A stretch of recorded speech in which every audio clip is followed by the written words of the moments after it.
Seu nome, onde trabalha, sua procedência, por favor. Me permita falar de pé, Excelência, porque a minha cadeira aqui está estragada. Bom, esse é o problema. Eu sou Felipe Marcelo Gimenez, eu sou procurador do Estado de Mato Grosso do Sul, minha OAB é MS 7580, estou aqui representando a Associação Pátria Brasil. E não é propriamente uma pergunta, Excelência, eu quero usar uma expressão lá da tua terra. Nós somos advogados, o senhor é advogado, eu sou advogado, e quando esses cientistas falam da tecnologia da informação, nós ficamos mais perdidos que Cusco em procissão. Essa é uma frase muito dita lá. Pois é. Acontece que o nosso povo vem sendo enganado por essa máquina, essa arapuca, porque sempre que olhamos para o problema, tentamos enxergá-lo através da tecnologia. E, na verdade, Excelência, nós temos que olhar para essa máquina com a luz da lei. Antes da ferramenta, deve prevalecer a ordem jurídica. A ferramenta deve servir à ordem jurídica e não o inverso, Excelência. Nós estamos vivendo uma inversão, onde a ordem jurídica é posta de joelhos diante da ferramenta. Por falar em colocar de joelhos, a conduta do ministro Gilmar Mendes em protelar por 2 anos o cumprimento dessa lei deu motivo ao impeachment, ao pedido de impeachment. E eu vou mais além. Me parece que, na verdade, a conduta dele configura o crime de prevaricação, porque se omitir na obrigação do ofício é prevaricação. O que está acontecendo aqui, Excelência? Um dos pilares da República está sendo quebrado. Nossa democracia e a cidadania desse povo está sendo violada, desrespeitada. No entanto, eu quero lembrar aqui uma frase de Billy Graham, um homem que dedicou 99 anos da vida para o bem do próximo. Ele dizia: a coragem é contagiosa, e o senhor está vendo aqui só alguns dos corajosos que se levantaram. Há uma onda gigantesca sendo levantada nesse país, um tsunami que vem em direção a Brasília. Os cidadãos estão indignados. O Tribunal Superior Eleitoral não pode recusar o cumprimento à lei. Se fosse uma ordem judicial, o senhor, Excelência, não teria o direito de cumpri-la parceladamente. É uma lei, não tem vício de forma, nem de iniciativa, nem de conteúdo. Vou ao ponto. Fala-se muito da máquina, eu quero falar do ato jurídico. O senhor, como advogado, entende bem desse assunto. Somente o exercício do voto é secreto para garantir ao cidadão a liberdade de escolha. O ato seguinte, porque o processo eleitoral é feito de etapas, o ato seguinte é um ato administrativo. A contagem de um voto é um ato administrativo e se submete a um requisito de validade sob pena de ser nulo, que é o princípio da publicidade. Qualquer ato administrativo deve ser público.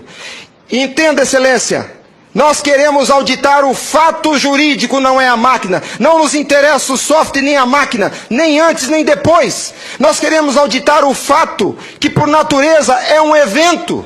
O evento se perde. Por isso a necessidade de dar corpo físico ao fato da contagem do voto, para que se conheça, para que se cumpra o princípio da publicidade, porque a publicidade é erga omnes, é para todos os cidadãos, não é só para o eleitor que olha no visor. Essa contagem do voto deve ser feita para que todos os cidadãos tenham a oportunidade de fiscalizá-la.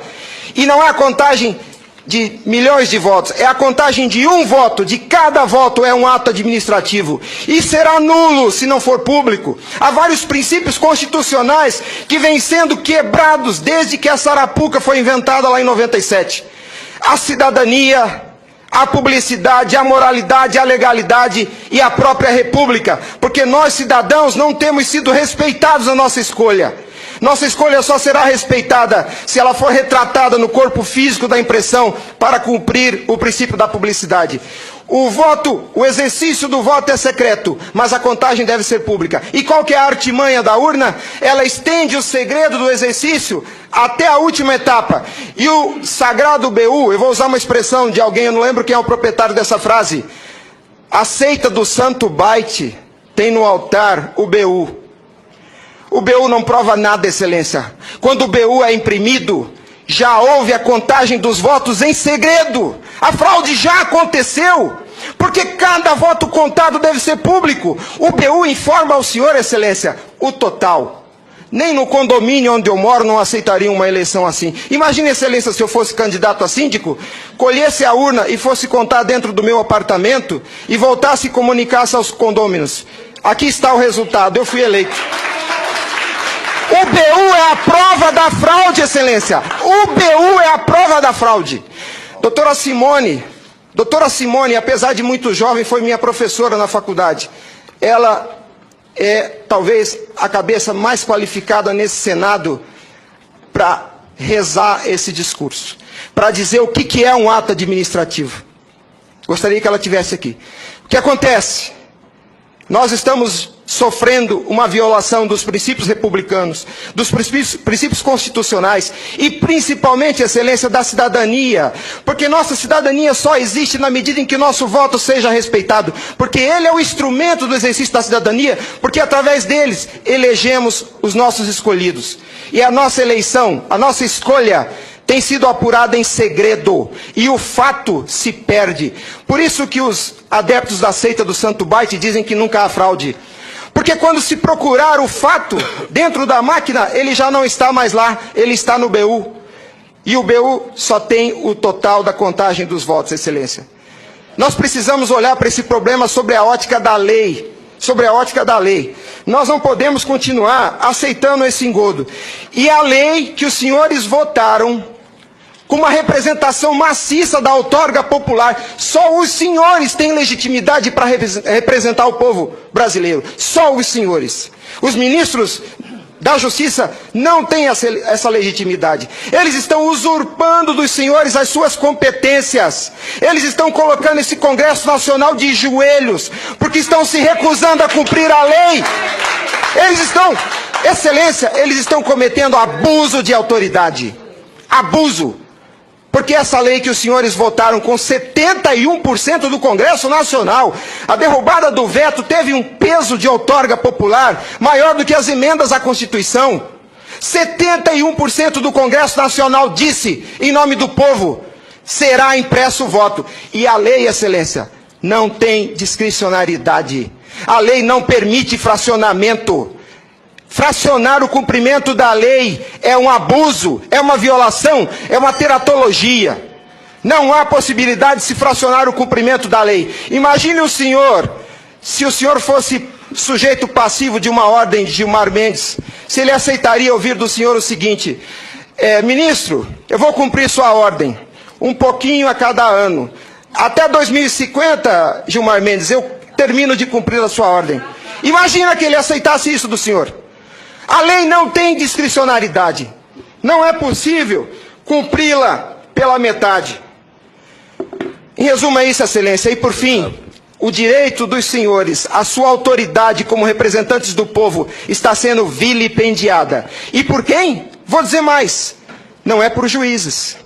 Os ministros, quando sentam na cadeira do Tribunal Superior Eleitoral para administrar esse serviço público, que é a eleição é um serviço público, não é jurisdição, não é um ato jurisdicional. Quando eles lá, sentados em seus gabinetes, estão administrando o processo eleitoral, são administradores sujeitos aos princípios constitucionais, como qualquer agente do executivo.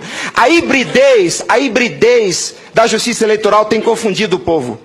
Mas a competência se dá, a função se dá em razão do cargo, não do indivíduo. Quando eles estão se desincumbindo do processo eleitoral, estão executando ato administrativo, não são juízes. E vejam o absurdo, Excelência, um administrador público que por acaso usa toga, se arvoca o poder de desrespeitar a lei que os senhores votaram. Nossa república está à beira do abismo. Se os senhores não se colocarem em pé e defenderem a sua legitimidade da outorga e aceitarem esse abuso de autoridade, acabou a república, Excelência. Acabou a cidadania. Então nós somos escravos. Nós seremos escravos se a nossa escolha e a lei que os senhores votaram não for respeitada. Obrigado.